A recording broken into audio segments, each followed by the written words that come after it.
Number 4, the machine gun technique. Are you familiar with this?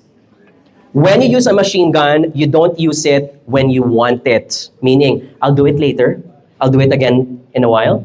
When you use a machine gun, it is what it is. You just do it in one blow. So the machine gun technique is when you decide that if the person has an issue, you keep it on a certain special day. So meaning if the issue happened on July, August, September, October, you will not see it on those days. You will wait for the January, February evaluation. And you would see it in one big blow. Now, this is a very efficient way. Why? It doesn't eat up a lot of your time. But it's also one of the most not so effective way. In fact, I think it's one of the worst ways to give feedback. You only give feedback because it's convenient to you. 2 things that happens. 1, the employee feels betrayed. Boss, we were laughing last week. Boss, we were in a party last month. You had all these issues with me all these times. I wish you told it to me earlier.